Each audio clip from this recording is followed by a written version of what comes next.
Are your marketing efforts falling flat despite having a unique selling proposition?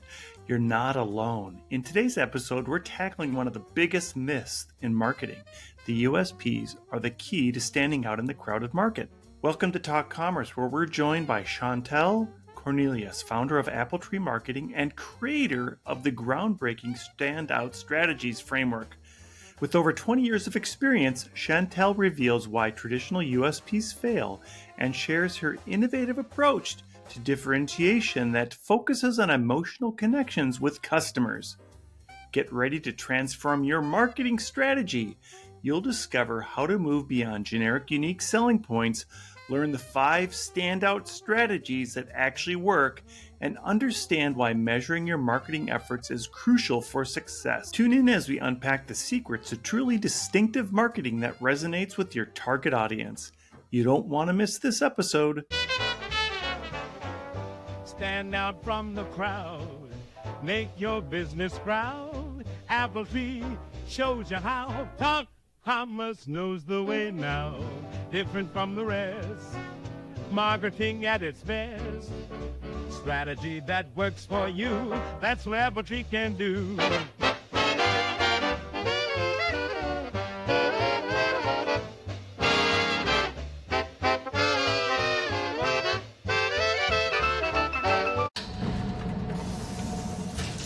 You're listening to Talk Commerce. Subscribe and download at talk-commerce.com. Welcome to this episode of Talk Commerce. Today I have Chantal Cornelius. Chantal, go ahead, do an introduction for yourself. Tell us your day-to-day role. Pronounce your name correctly, because I know that I got it wrong. And give us one of your passions. Okay, thank you, Brett. It's great to be here with you today. I pronounce my name Chantal Cornelius. My mum was not French, but named me after a little French girl called Marie Chantal. So I like to say it Chantal. And I'm used to being called all sorts of weird and wonderful things. So I am the founder of Appletree Marketing. I set it up in the year 2000, which is quite a long time ago now. One of my passions... Can I do one outside of business? Oh, absolutely. Yes, I'm going to. One of my passions is horses. I am currently sitting in my office, which is in my garden. I'm surrounded by fields and trees. And if I crane my neck and look over to my left, I can see my horse out in her field. And earlier today, I've been on it all day today. It's been a really busy day.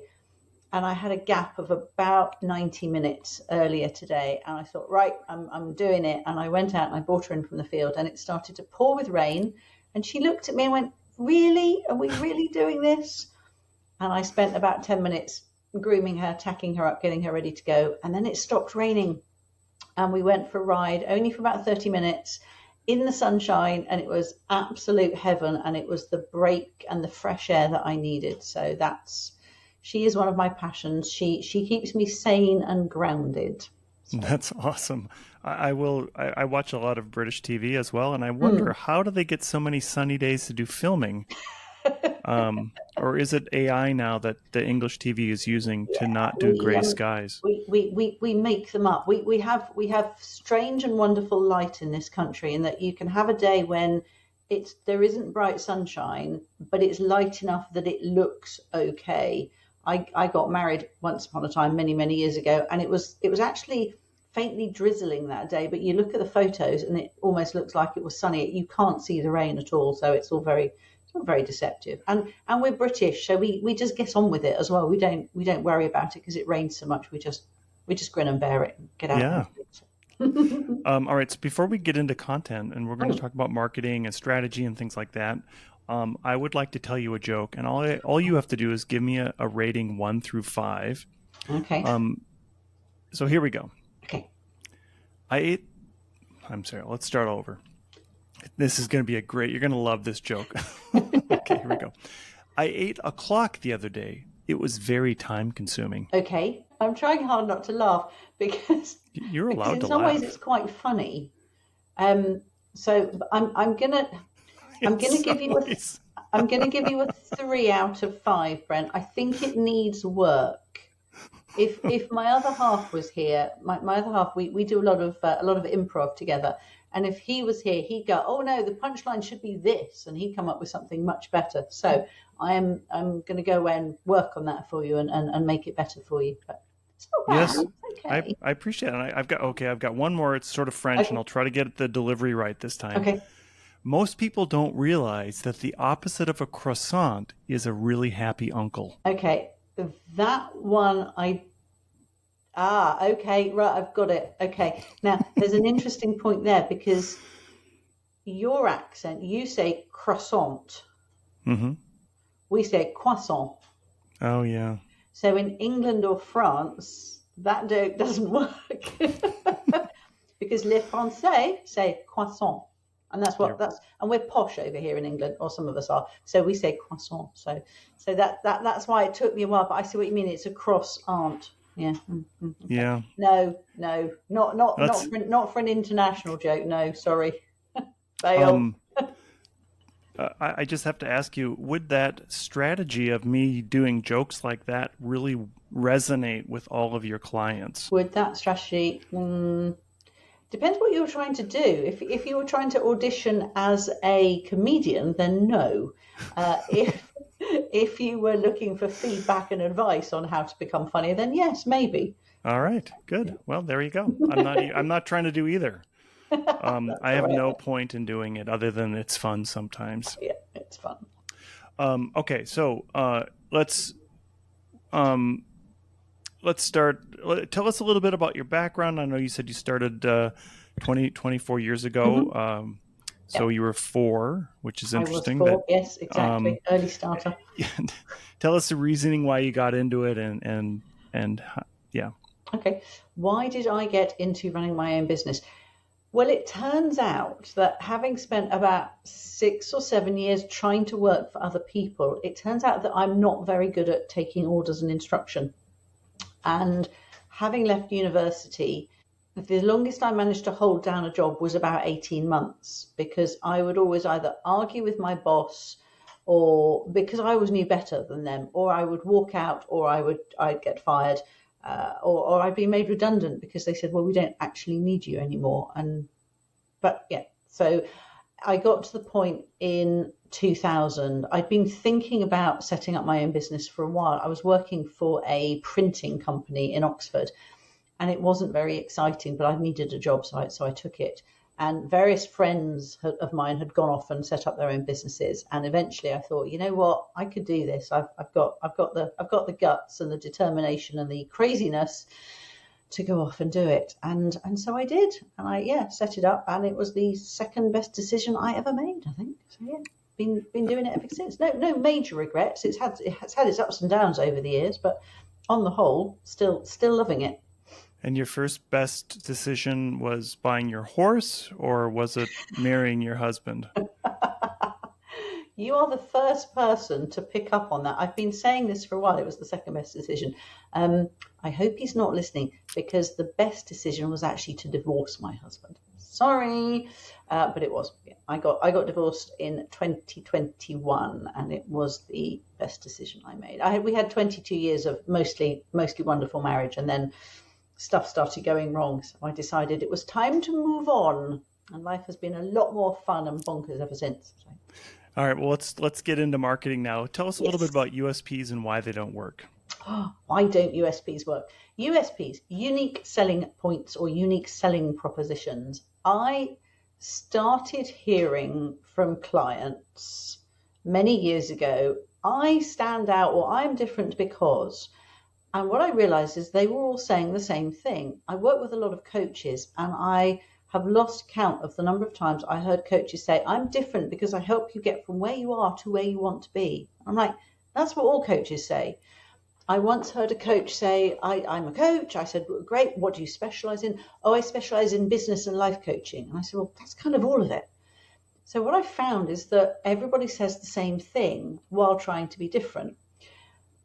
As well as coaches, I work with a lot of consultants, trainers, speakers, and an awful lot of them, there's just them in the business like me. So they are the business. And it would be very nice if we could say, well, what makes my business different is me. but it's really difficult to package that up and sell it.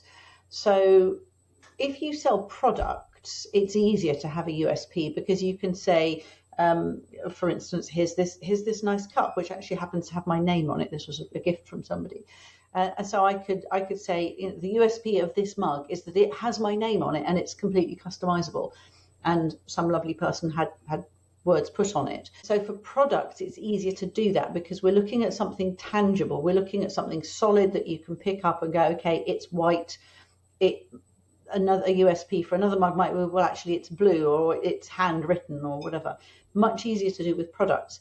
With services, we're looking at something that's intangible. You often don't get the results until you've already bought into it. You know, you might pay a coach up front and you've got to work out what makes them different because you're paying them some money before you get anywhere near the results. So that's why they don't work. They are not different. They are not unique. There's nothing unique about a USP. Oh, that's a good title for a TEDx talk. Yeah, I'm a believer in the book Traction. That there's a thing that Rockefeller Habits, Entrepreneurial Operating System, and one of the things that they tell you to do as in setting up your business or setting up your marketing strategy is to figure out what are your 3 uniques. And I feel like having 3 uniques hopefully would set you apart from your competition. And as a follow-up on that, if you don't have a USP, how do you differentiate yourself from your competitors? Oh, I'm so pleased you asked me that. The research that I started doing back in 2015 led me to identify what I now call standout strategies. I did a lot of digging, a lot of reading, a lot of looking into what makes businesses different. And it's not based on the business, it's based on the customer. We have to focus on what our customers want. And it's not about what they need, it's about what they want. And it's the emotional attachment. So it's how they actually want to feel when they're working with us. I had a meeting earlier today with a new accountant and I felt safe. I felt looked after. I felt vaguely amused, actually. He got me really quickly. I don't really like numbers. And I felt safe and looked after with him rather than previous accountants who have used financial jargon with me, which I just don't get. I do marketing and words. I don't do numbers. So when we're looking for a supplier, there are certain ways that we want to feel. There are certain emotions that we want to feel. So as service providers, our job works. What makes us stand out, what makes us different, is to look at what the customer wants to feel. So all of this digging and research led me to identify 5 standout strategies. And when you work out which of the 5 is the right one for your business, because this is not about using all 5, because that's not unique. You have to have one, sometimes 2, but mostly 1. When you know which of the 5 it is, I've developed a set of language that goes with each one, which is based around emotions and feelings. You can then use that language, the words, the feelings, the emotions, in your marketing. So, for example, the accountant, he was actually recommended to me by a friend. And the first thing I did was go and look at his website. The language on the website actually made me smile because he's got two big buttons on the homepage, and it says, are you a number novice or are you a spreadsheet supremo? And I went, I'm a number novice, absolutely, hit that one. Straight into down to earth, sensible, practical speaking. It really got my emotions of, I want somebody who's going to look after me. Whereas if he'd have gone, we work in partnership with you, and if he got off into tax speak, wouldn't have worked. That's good. I just was thinking, what does my homepage and my website can look like? Don't worry about it yet, because what we could do is you could take the test that I've developed to help you work out which is the right strategy for you, and then you can check your website and see if it's got the right sort of language on it. Perfect. That sounds like a deal. I'll take you up on that. So tell us a little bit about some of the factors you put into it. And the first thing I think of in terms of marketing is a lot of small business owners, when they start doing their marketing, they don't actually track anything. They don't actually make sure that there's a baseline to start from, and they don't really know what success is in their marketing. Do you feel as though give us your view on what makes a strategy, and how do you define success of that strategy at some point? Love that. What makes a strategy a strategy? Strategic marketing can be a bit of a scary phrase, but it's basically about working out where you are now, where you want to be, and how you're going to get there. And too many businesses forget all of that and just go, we're going to go after new clients. Let's go on social media. Everyone says we must be on social media. We have to be on TikTok and Instagram, whatever. And they rush off into the tactical marketing. I always say strategy before tactics. I'm going through an interesting time with my business when I've taken my eye off the ball. I haven't got as much work coming in as I'd like. So rather than jump into the tactics, I sat down with my business mentor, who happens to be my other half, and there was probably a glass or two of wine involved, and we went strategic. He was like, okay, where are you now? And where do you want to be? So how many clients do you want? What type of clients do you want? Okay, what's the best way to get there? So doing all of that, that's marketing strategy. It's working out that kind of that baseline before then jumping in. And because we'd worked out all of that, when he said, okay, so what do you think will work best? I just went, well, I'm just going to pick up the phone and ask people for recommendations. And that's what I'm doing. And it's costing me time, and it's costing postcards and stamps, because I write thank you notes to people, because that's unusual. And I have a gorgeous fountain pen with beautiful turquoise ink. And it's all about standing out, see.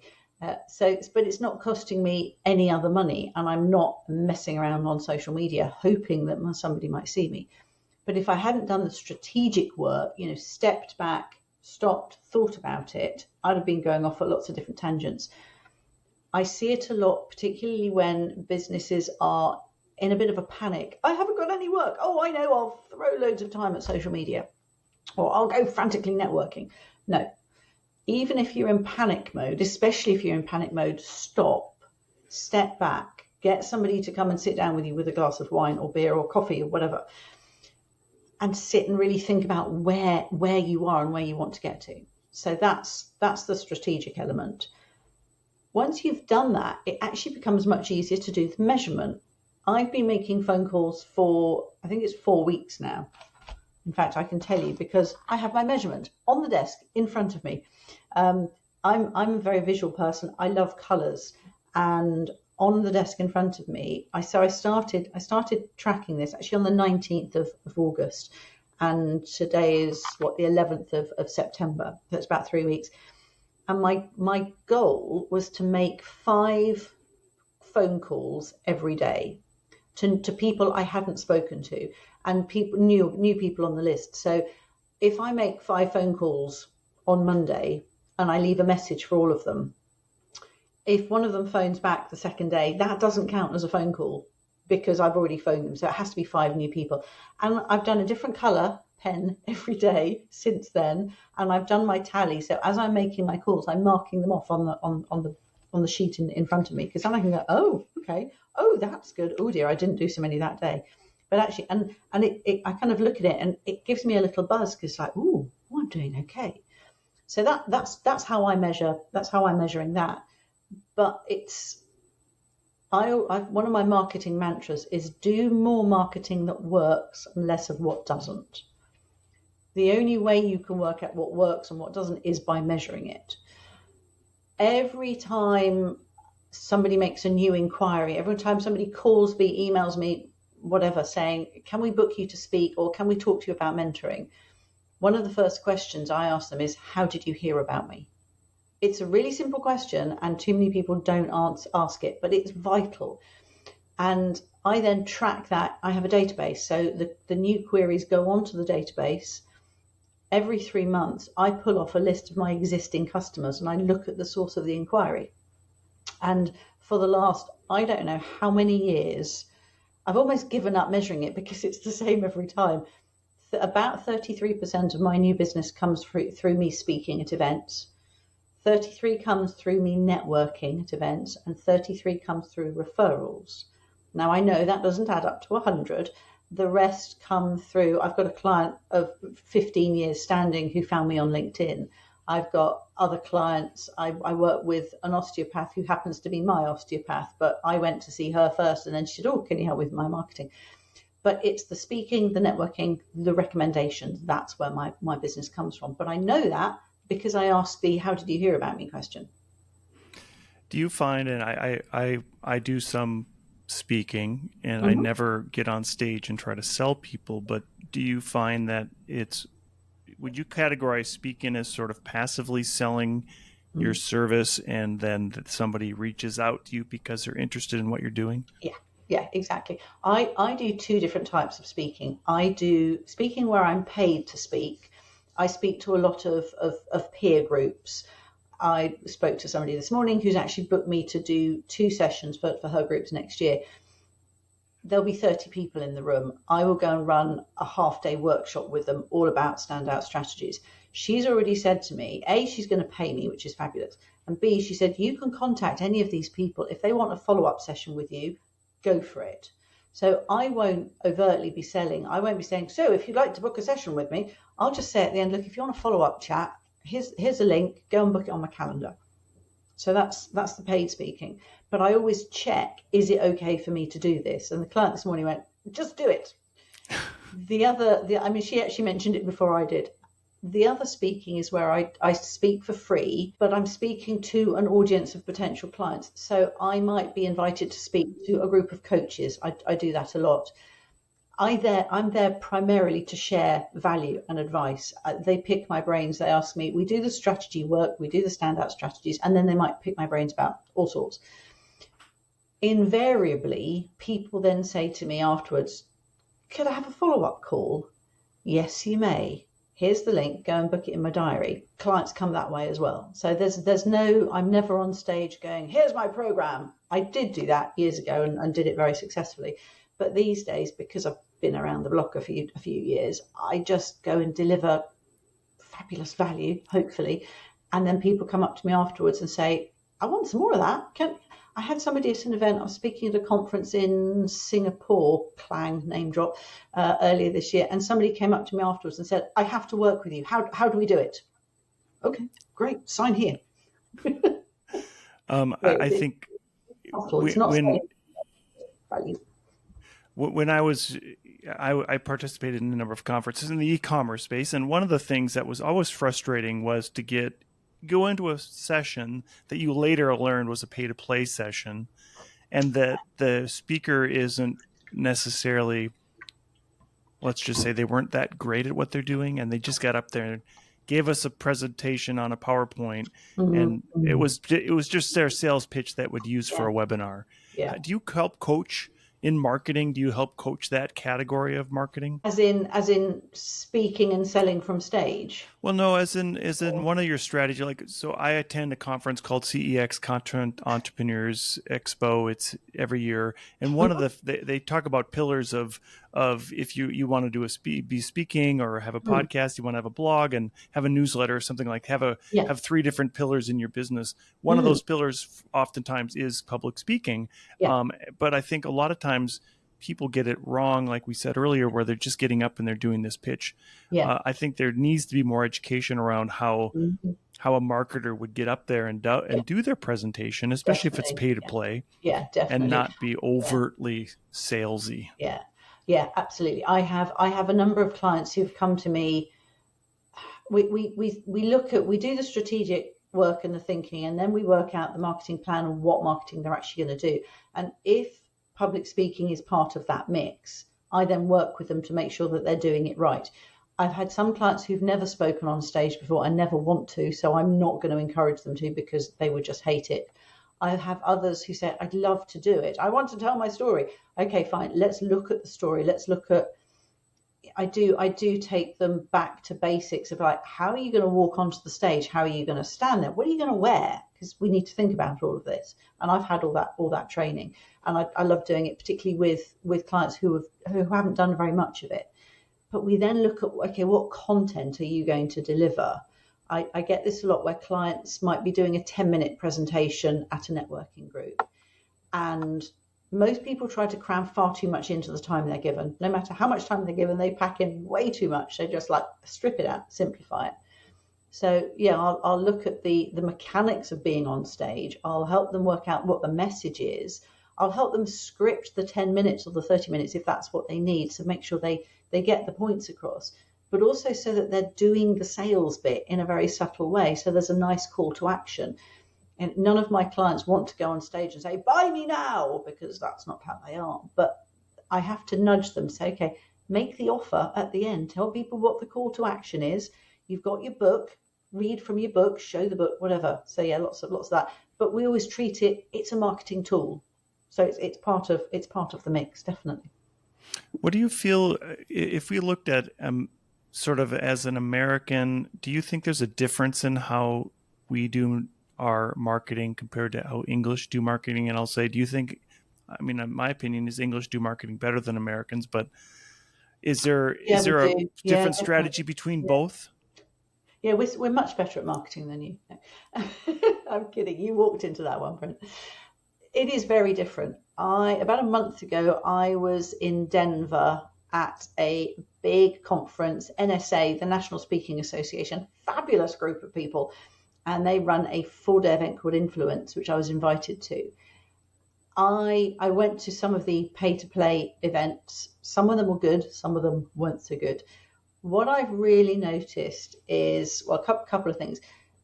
Over in the States, you are much more extroverted and you're much braver than us. Over here in the UK, where lots of people are very reserved. I'm not, but a lot are. So I was wandering around the sponsor stands at Influence, and people would go, hey, how are you? Come and have a conversation. Okay, yeah, I'll come and have a chat. In the UK, if you walk around an exhibition stand, a lot of the time, the exhibitors won't look at you. You know, they've got their eyes down and they're playing on their phones because they don't actually want to talk to anyone. So I'm like, well, why are you there? So I had some great conversations. What I have found is that since then, I have received rather a lot of emails from these companies saying, hey, you signed up to come to our webinar, or you've booked a call. And I thought, no, I didn't. No, I just came to say hello. I think what's happened is they've been given the delegate list from the event and they're emailing all 750 odd of us. That's not how we do it over here. In the UK, we have different laws to you around emailing. So in this country, you have to opt in. Somebody has to opt in to a mailing list before you can send them that sort of content. Whereas in the States, I think your laws are very different. So yeah, we're far too reserved in this country. We are rubbish at just picking up the phone and saying, hello, have you got any work? Hello, can I come and speak at your event? I've had fabulous success in the last 3 weeks by just doing that, and people are quite surprised, but it's working. So yeah, very different styles of marketing. I don't know which is best. I know which I prefer. I know what works for me. And I think that's the key. You've got to look at what marketing is available and who your clients are, and then look at what is the best for you and them. What is your favorite color and why? Good question. Another good question. Well, today my favorite color is orange because I happen to be wearing an orange jumper. But actually, no, my other favorite color is green. It's beginning to go dark now, but I can still see green outside the window. I'm surrounded by trees and grass and all sorts of greenery, and I watched a TV program recently. It was a gardening program, and there was this wonderful couple who talked about the fact that their favorite color was green, and all the plants in their garden were green. There were no other colors. I think there might have been some white flowers actually, but they didn't have any red, pink, orange, yellow, none of that. It was all green, and it was absolutely beautiful. It calms me down. I love going out and walking my dog in the morning, even if it's raining. And if I have to go and spend a day in London, I get home and I need to get out in the green. And when I'm in places like London, cities, I miss the green. So yeah, green. If you had a bit of advice that you would give to a small business owner that wanted to start marketing, where would you tell them to start besides calling you first? Call me and I'll send you a copy of one of my books. Where to start? Ooh, okay. If this is a person who has never been in business before and has no contact, it doesn't happen very often actually. The best thing to do actually, I think, is talk to the people who you already know. If you've come out of corporate life and you've decided to set up your own business, talk to the people you already know. If you're on LinkedIn, and you should be on LinkedIn, talk to your connections, even if it's just picking up the phone to say, you know me as working for this company, but I've branched out. I've set up my own business and I just wanted to let you know. And it is about having phone calls, not sending out a mass email, because it's too easy for emails to go into spam boxes or to be ignored and deleted. So pick up the phone, because you never know what might come of it. When I set up my business, I actually I jumped out of corporate and straight into my business, didn't have any business contacts, but I had a graphic designer who I'd been working with at the company where I worked, and I called her one day and said, I'm setting up on my own. I'm leaving that company. I'm setting up on my own. And she said, oh, have you thought about XYZ? And she gave me some advice, and she suggested some people for me to talk to. And I phoned these people, and that's what got my business going, and I got work out of it. And that just came from phoning the graphic designer to say, I'm leaving that company, I'm setting up on my own. Just thought I'd let you know. So I think for anyone who is really starting from scratch, talk to the people you know. Don't worry about mucking around on social media. Yes, you're going to need a website at some point, but get a LinkedIn profile set up and start talking to people. Tell people what you're up to. Yeah, that's such a good point. I sold my business a couple of years ago, and I started a new business, and I did effectively use LinkedIn to get feedback about my website and what people thought of it, because I have a different I think differently than other people. And I think what you said earlier about doing give people what they want, not what you think they want. I think that's what you said earlier. Yeah. That gives a good indication of what people are looking for, rather than just saying, here's what I'm selling, buy it. Yeah. I started with not trying to sell anything, just trying to get feedback on, hey, does this resonate? Yeah. Yeah. It's too easy to say, I've got this great idea, I'm going to sell X.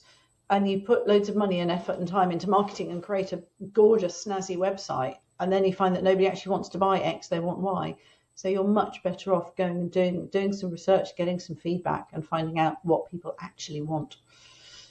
Yeah, I think the other part that you had mentioned earlier was just around measurements. But you also have to experiment. And from my own personal self, I've experimented with different market segments, and some are harder than others, and some are more effective than others.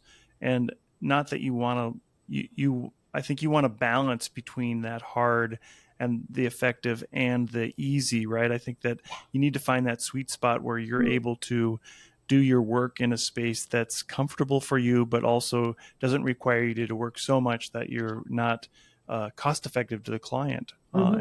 So I think that constantly experimenting and rethinking about what you're doing, it's part of marketing, right? You have to measure, and if it doesn't work, try something different. Absolutely. Yeah. But what I would say, a bit of a caveat, is don't think you have to try out everything. I meet a lot of people who say, oh, you have to try it and fail, don't you? And no, you don't. If you're thinking, I like your idea, Brent, of looking at the different markets and industries to go after. When I see people just throwing time and effort, particularly at social media, going, well, you have to try it, don't you? No, you don't, because if your clients aren't on TikTok, don't go anywhere near it. Don't waste your time. So I think experiment with market segments and industries, yes. Work out, when you've decided which industry to play with this month, look at where they hang out and go there. Go and market yourself there, because that's where they'll be looking for somebody like you. So last question, not around do you need to fail, but are there times where failure is really something that's in your favor? No, I hate failure. I've never understood when people say, oh, you have to fail to learn. What? Why? I hate failure. Ugh, no, hate it.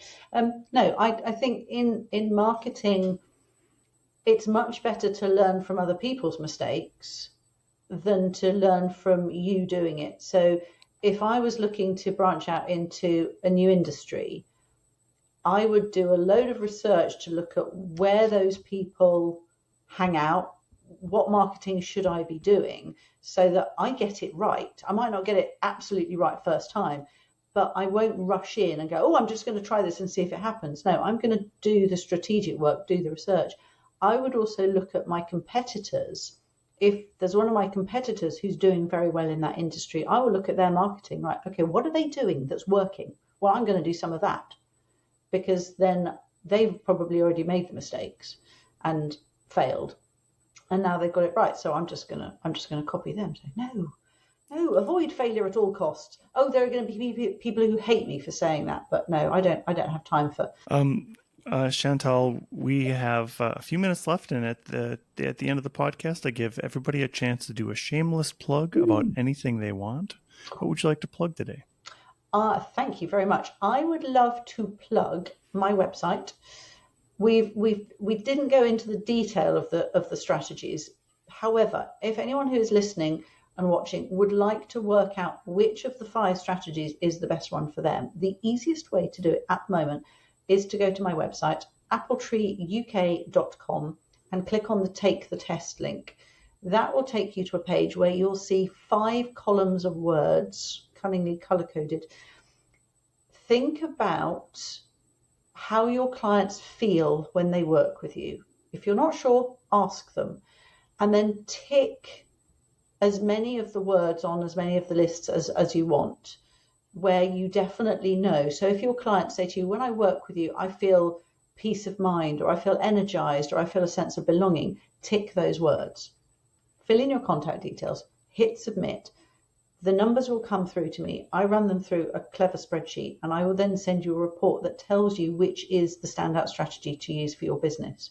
And Brent, if you'd like to do this, please do, because then we can look at your website and the wording. What I'll do then is I will send you details on how to use the correct language in your marketing. So yeah, do that. It's a free test, appletreeuk.com, and then go to the Take the Test page. Perfect. I will put those in the show notes. And what we could do is I'll do a blog post about how that experience went, and maybe in 6 months or a year we'll do a follow-up podcast. That would be fabulous. Yes, let's do that. Chantal Cornelius, appletreeuk.com. Mm-hmm. Strategic marketing. I'll get the words out eventually here.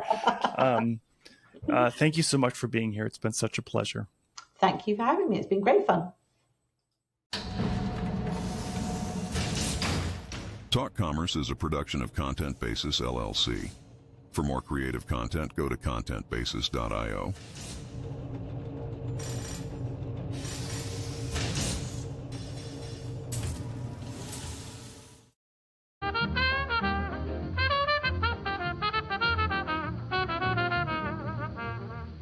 Stand out from the crowd, make your business proud.